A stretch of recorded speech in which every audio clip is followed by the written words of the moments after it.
இன்னைக்கு இந்த வீடியோவில் மிக மிக முக்கியமான ஒரு ஜோதிட தாள்களை தான் அதிரடியாக பார்க்க போகிறோம். அதிரடியாக பார்க்குறதுக்கு முன்னாடி எதை பற்றிய ஜோதிட தாள்களை பார்க்க போகிறோங்கிறத இன்ட்ரோவில் ஷேர் பண்ணுறேன், வாங்க பார்க்கலாம்.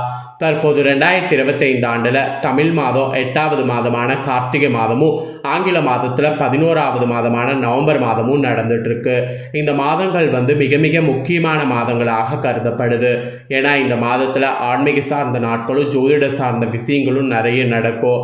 அதனாலேயே இந்த 2 மாதங்கள் மிக முக்கியமான மாதங்களாக குறிப்பிடப்படுது.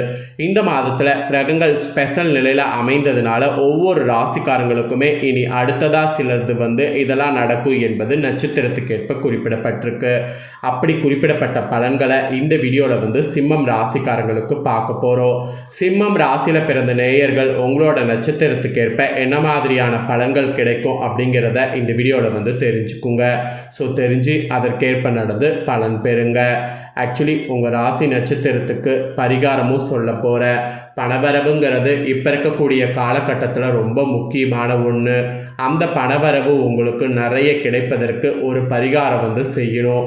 அது என்ன பரிகாரம், அதை எப்படி செய்யணும் அப்படிங்கிறத இந்த வீடியோவில் சொல்ல போகிறேன். அதை எப்படி செய்யணும் அப்படிங்கிறத தெரிஞ்சு அந்த பரிகாரத்தை மறக்காமல் செய்யுங்க. ஆக்சுவலி இந்த டைம் பார்த்தீங்கன்னு வச்சுக்கோங்களேன், நவம்பர் 26 ஒரு ஆட்டமானது ஆரம்பமாக போகுது. அந்த ஆட்டத்தான் உங்களோட ராசிக்கு நல்லதை கொடுக்க போதா கெட்டதை கொடுக்க போதாங்கிறத சொல்ல போகிறேன். நம்ம லைஃப்பில் எல்லாத்துக்குமே காரணம் நவக்கிரகங்கள் தான். நவக்கிரகங்கள் நமக்கு சாதகமாக இருந்தால் சாதகமான பலனும், நவக்கிரகங்கள் நமக்கு பாதகமாக இருந்தால் பாதகமான பலனும் கிடைக்கும். ஸோ ஃபஸ்ட்டு அதை நம்ம கரெக்ட் பண்ணிக்கிட்டாவே நமக்கு கண்டிப்பாக எல்லாமே நல்லபடியாக இருக்கும். சரி, இப்போ உங்களுக்கான பலன்களை பார்க்கலாம் வாங்க. சிம்மம் ராசிக்காரங்க ஃபஸ்ட்டு மகமில் பிறந்தவங்களுக்கு ஷேர் பண்ணுறேன். நினைத்ததை சாதிப்பதில் உறுதியாக இருக்கக்கூடிய உங்களுக்கு இனி வரக்கூடிய நாட்கள் கவனமாக செயல்பட வேண்டியது அவசியம். ஜென்ம ராசிக்குள் கேது சஞ்சரிப்பதால் மனதில் இனம் புரியாத குழப்பம் ஏற்படும். ஆக்சுவலி எடுக்கக்கூடிய வேலைகளில் இழுபறிகள் உண்டாகும். உங்கள் விருப்பத்திற்கு மாறாக உடன் இருப்பவர்கள் செயல்படுவாங்க. குடும்பத்தில் கூட எதிர்பாராத நெருக்கடி போகும். உலகையும் உறவினர்களையும் புரிந்து கொள்ளக்கூடிய சூழ்நிலை ஏற்படும். சப்தமஸ்தானத்தில் சஞ்சரிக்கக்கூடிய சனியும் ராகுவும் புதிய நட்புகளால் பிரச்சனைகளை ஏற்படுத்துவார். சட்டத்திற்கு புறம்பான வேலைகளில் உங்களையே அறியாமல் ஈடுபடக்கூடிய நிலை கூட ஏற்படும். அதன் காரணமாக வழக்கு நெருக்கடி ஏற்படும். கணவன் மனைவிக்கு இடையே விரிசல், குடும்பத்தில் ஒருவர் விட்டு ஒருவருக்கு நோய் ஏற்படும். இந்த மாதிரியெல்லாம் கூட இருக்கிறது. கண்டிப்பாக உங்கள் ஜீவனாதிபதி சுக்கிரன் சாதகமாக சஞ்சரிப்பதால் விலக ஆரம்பிக்கும். வியாபாரத்தில் முன்னேற்றங்கள் இருக்கும். எதிர்பார்த்த பணம் கைக்கு வரும். அடிப்படை தேவைகள் பூர்த்தியாகும். பொன்பொருளானது சேரும். உறவினர்களுடைய ஆதரவு கிடைக்கும். அதுவும் பிற்பகுதியில் திட்டமிட்டு செயல்பட்டு நினைத்ததை சாதிப்பீங்க. வராமல் இருந்த பணம் வரும். எடுக்கக்கூடிய முயற்சி வெற்றியாகும். சிம்மமில் பிறந்த மகம் நட்சத்திரக்காரர்களுக்கு இதுதான் பலன் என்பது குறிப்பிடப்பட்டிருக்கு. இதற்கேற்ப நடந்து பலன் பெறுங்க. நெக்ஸ்ட்டு பூரமில் பிறந்த சிம்மம் ராசிக்கு சொல்லப்பட்டிருக்கு. முயற்சியை மேற்கொண்டு முன்னேறுவதில் இன்ட்ரெஸ்ட் கொண்ட உங்களுக்கு இனி நாட்கள் நன்மையாக இருக்க போகுது. சுக்கிரன் நெருக்கடிகளில் இருந்து உங்களை மீட்டெடுப்பார். எதிர்பார்த்த பணம் வரும். ஆடை ஆபரணம் நவீன பொருட்கள் சேரும். குடும்பத்தில் இருந்த நெருக்கடி விலகும். கணவன் மனைவிக்குள் இணக்கங்கள் உண்டாகும். சிலர் புதிய வாகனம் வாங்குவது உறுதியாகும். அப்புறம் சுகம், பாக்கியஸ்தானங்களில் அதிபதியான செவ்வாய் சுகஸ்தானத்தில் ஆட்சியாக சஞ்சரிப்பதால் எதிர்பார்ப்பு பூர்த்தியாகும். புதிய இடம், வீடு வாங்கக்கூடிய முயற்சி வெற்றியாகும். தாய் தந்தையருடைய ஆதரவு கிடைக்கும். எடுக்கக்கூடிய முயற்சி வெற்றி பெறும். அதே நேரத்தில் உழைப்புங்கிறது அதிகரிக்கும். வேலை அலைச்சல் காரணமாக உடலில் எதிர்பார்த்த சங்கடங்கள் தோன்றும். மருத்துவ செலவு இதனால் ஏற்படும். விவசாயிகளுக்கு வேலை பளு உண்டாகும். சுயதொழில் செய்பவர்கள் விழிப்புணர்வோடு செயல்படுவது அவசியம். வியாபாரிகள் புதிய முதலீடு செய்வதற்கு முன்பு நன்கு யோசிக்க வேண்டும். முதலீட்டுக்கேற்ற ஆதாயம் இல்லாத விஷயங்களில் ஆர்வம் காட்ட வேண்டாம். அப்புறம் சப்தம சனி ராகு சஞ்சாரத்தால் கூட்டு தொழிலில் எதிர்பாராத நெருக்கடி ஏற்படும். பணியில் கவனம் செலுத்த முடியாத அளவிற்கு நிலைமை மாறும். சிலருக்கு வயிறு சம்பந்தமான பிரச்சனைகள் தோன்றும். பெண்களுக்கு கூட கர்ப்பப்பையில் கோளாறு ஏற்பட வாய்ப்பு இருக்குது.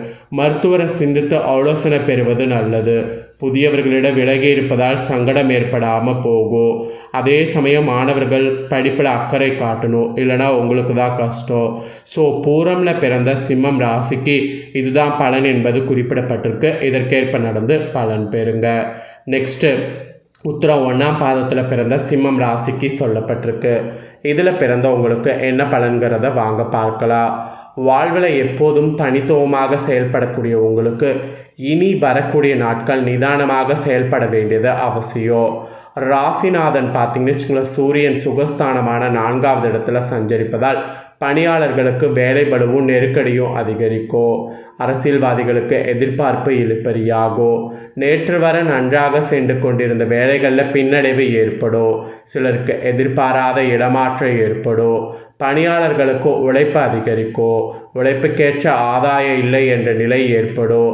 இந்த நேரத்தில் ஜென்ம ராசிக்குள்ள கேது, சப்தமஸ்தானத்தில் சனி, ராகு, சுகஸ்தானத்தில் செவ்வாய் என்ற சஞ்சார நிலை ஒவ்வொன்றிலுமே போராடி வெற்றி பெற வேண்டிய நிலை உண்டாகும். அப்புறம் படம் போட்ட தங்கமாக உங்களை மாற்றும். அதாவது நண்பர் யார் எதிரி யார் என்பதை புரிந்து கொள்ளக்கூடிய நிலை உங்களுக்கு உண்டாகும். குடும்பத்திற்குள் வீண் பிரச்சனைகளை பார்த்தீங்கன்னு வச்சுக்கோங்களேன் தலை தூக்கும். அதுவும் உங்கள் ராசிக்கு தன குடும்பதிபதியான புதன் சஞ்சாரம் சாதகமாக இருப்பதால் எல்லாவற்றையுமே புத்திசாலித்தனத்தோடு சமாளிப்பீங்க. எதை செய்வது எதை தவிர்ப்பது என்ற புத்தி ஏற்படும். வீண் விவகாரங்கள்லேருந்து வெளியில் வருவீங்க. வங்கியில் கேட்டிருந்த பணம் கைக்கு வரும். சிலருக்கு புதிய ஒப்பந்தம் கிடைக்கும். புதிய இடம் வீடு வாங்கக்கூடிய முயற்சி வெற்றியாகும். மாணவர்களுக்கு படிப்பில் அக்கறை கூடும். விவசாயிகள் வியாபாரிகள் கூட இந்த டைம் கவனமோடு செயல்படுவது நல்லது. ஸோ இந்த நட்சத்திரத்தில் பிறந்த, அதாவது உத்திரம் 1ஆம் பாதத்தில் பிறந்த சிம்மம் ராசிக்கு இந்த மாதிரியான பலன் கிடைக்கும். இதற்கேற்ப நடந்து பலன் பெறணும் என்பது குறிப்பிடப்பட்டிருக்கு. சிம்மம் ராசிக்காரங்க உங்களோட நட்சத்திரத்துக்கேற்ப என்ன பலனை பெறுவீங்களோ அதை தெளிவாக இந்த வீடியோவில் ஷேர் பண்ணிட்டேன். ஷேர் பண்ணதை தெரிஞ்சிருப்பீங்க. தெரிஞ்சதுக்கேற்ப நடந்து பலன் பெறுங்க. இப்போ பணவரவு அதிகரிக்க கார்த்திகை மாதம் செய்ய வேண்டிய பரிகாரம் ஸ்பெஷலாக சொல்கிறேன், அதை நோட் பண்ணிக்கோங்க. நம்ம ஒவ்வொருவருமே வசதி வாய்ப்போடு சுகமான வாழ்க்கை வாழ வேண்டும் என்று தான் ஆசைப்படுவோம். இந்த வசதி வாய்ப்பு சுகமான வாழ்க்கையை அனுபவிப்பதற்கு நமக்கு பணம் என்பது கண்டிப்பான முறையில் வேண்டும். அதனால தான் இன்றைய காலத்தில் இருக்கக்கூடிய ஆண்கள் பெண்கள் நம்ம அனைவருமே எந்த அளவிற்கு பணத்தை சம்பாதிக்க முடியுமோ சேர்த்து வைக்க முடியுமோ அந்த அளவிற்கு பணத்தை சம்பாதித்து சேர்த்து வைத்து கொண்டிருக்கிறோம். இப்படி ஒரு புறம் இருக்க மற்றொரு புறமோ நம்மளுடைய அன்றாட வாழ்க்கை நடத்துவதற்கு போதுமான அளவு பண வசதி கூட இல்லாமல் கஷ்டப்படுவர்களும் இருப்போம். யாராக இருந்தாலும் உங்களுடைய பணவரவு அதிகரிக்க வேண்டும் என்ற பட்சத்தில் கார்த்திகை மாதத்தில் நீங்கள் செய்ய வேண்டிய ஒரு பரிகாரத்தை பற்றி சொல்ல போகிறேன். கார்த்திகை மாதம் என்பது வழிபாட்டுக்குரிய மாதம் என்பது, விரதம் இருப்பதற்குரிய மாதம் என்பது, தீபம் ஏற்றுவதற்குரிய மாதம் என்பது நாம் தெரிஞ்சுக்கணும். இவ்வளவு சிறப்பு வாய்ந்த இந்த கார்த்திகை மாதத்தில் நம்மளுடைய குலதெய்வம், இஷ்ட தெய்வம் சிவபெருமான், முருகர், விநாயகர், ஐயப்பன், பெருமாள் என்ற பல தெய்வங்களை வழிபடுவதற்குரிய வாய்ப்புகள் கிடைக்கும். இந்த வாய்ப்புகளோடு சேர்த்து லக்ஷ்மி குபேரரையும் நாம் வழிபாடு செய்தோம் என்றால் நம்ம வாழ்வில் பணத்திற்கு எந்தவித பஞ்சமும் இருக்காது. லக்ஷ்மி குபேரருடைய அருளை பெறுவதற்கு சில பரிகாரங்கள் இருக்குது. அந்த பரிகாரங்களில் ஒன்றாக வெந்தயத்தை வைத்து செய்யக்கூடிய இந்த பரிகாரம் திகழ்கிறது. இந்த பரிகாரத்துக்கு என்னைக்கு வேண்டுமானாலும் நாம் செய்யலாம். அதுவும் கார்த்திகை மாதம் முடிவதற்குள் செய்துவிட வேண்டும். இதற்கு நம்ம ஒரு ஸ்பூன் அளவிற்கு வெந்தயம் இருந்தால் போதும். மேலும் இதோடு ஏதாவது ஒரு சில்லறை நாணயத்தை வைக்க வேண்டும். மகாலட்சுமி வீட்டிற்கக்கூடிய 108 பொருட்களில் வெந்தயமும் ஒன்று. பலரும் தங்களுடைய சேமிப்பு பணத்தை அன்றைய காலத்தில் அஞ்சரை பெட்டியில் இருக்கக்கூடிய வெந்தயத்தில் வைத்திருக்கிறாங்க. அவ்வாறு வைக்கும் பொழுது அவர்களுக்கு பணவரவு அதிகரித்தது என்று கூறப்படுது. ஸோ பணத்தை ஈர்த்து பசை போல நம்மிடமே ஒட்ட வைக்க உதவக்கூடியது தான் வெந்தயம். ஸோ இந்த வெந்தயத்தை மாலை 6 மணிக்கு வீட்டு பூஜையில் இருக்கக்கூடிய ஒரு தீபத்தை ஏற்றி வைத்து கொள்ளுங்க. அதற்கு முன்பாக ஒரு தட்டில் ஒரு ஸ்பூன் அளவிற்கு வெந்தயத்தை பரப்பி கொள்ளுங்க. அதற்கு மேல் உங்களிடம் இருக்கக்கூடிய ஏதாவது ஒரு நாணயத்தை வைங்க. இப்படி வைத்து முடித்த பிறகு முதல்ல விநாயகர் பெருமானை வழிபாடு செய்யுங்க.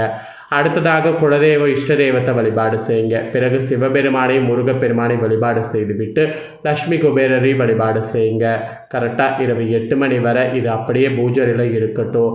8 மணிக்கு மேலே வெள்ளை, பச்சை, மஞ்சள் இந்த 3 நிறங்களில் ஏதாவது ஒரு நிறத்தில் ஒரு துணியை எடுத்து அதில் இந்த வெந்தயம் மற்றும் நாணயத்தை போட்டு மூட்டையாக கட்டி எந்த இடத்துல நீங்கள் பணம் வைத்து எடுத்து செலவு செய்கிறீர்களோ அந்த இடத்தில் வைக்க வேண்டும். இப்படி வைப்பதன் மூலம் லக்ஷ்மி குபேரருடைய அருள் என்பது பரிபூர்ணமாக கிடைக்கப்பெறுவதோடு நம்மளிடம் பணம் அதிக அளவில் சேர்வதோடு பணம் வீண் விரையாகாமல் தவிர்க்கப்படும்.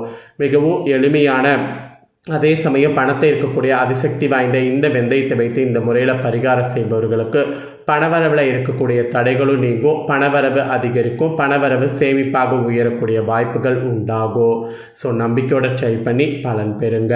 இதை நீங்கள் செய்கிறது போல் உங்கள் ஃப்ரெண்ட்ஸ் ஃபேமிலியில் இருக்கிறவங்க செய்து அவங்களும் பயன் பெறணும் அப்படின்னு நினச்சிங்கன்னா வீடியோ லைக் பண்ணி உங்கள் ஃப்ரெண்ட்ஸ் ஃபேமிலிக்கு ஷேர் பண்ணுங்கள். ஏன்னா உங்கள் ஃப்ரெண்ட்ஸ் ஃபேமிலியில் இருக்கிறவங்களும் உங்களை போல் சிம்மம் ராசிக்காரங்களாக இருந்தாங்கன்னா இந்த தாள்களை தெரிஞ்சு இதற்கேற்ப நடந்து பலன் பெறட்டும். இதே போல் புதிய அப்டேட்டான நிறைய வீடியோ நம்ம சேனலில் போடப்போதும். அதை எல்லாமே உடனுக்குடனே தெரிந்து கொள்ள மறக்காமல் நம்ம சேனலை சப்ஸ்கிரைப் பண்ணுங்கள், கூட பெல் பண்ண ப்ரெஸ் பண்ணுங்கள். ஃபஸ்ட் டைம் பார்க்குறவங்க அதை நீங்கள் பண்ணிட்டீங்கன்னா இனி நான் போகிற மற்ற அப்டேட்டான எல்லா வீடியோஸும் உடனுக்குடனே தெரிந்து கொள்ளலாம். ஸோ மறக்காமல் பண்ணுங்கள். நெக்ஸ்ட் இதே போல் சுவாரஸ்யமாக வேறொரு புதிய வீடியோவில் வந்து உங்களை சந்திக்கிறேன்.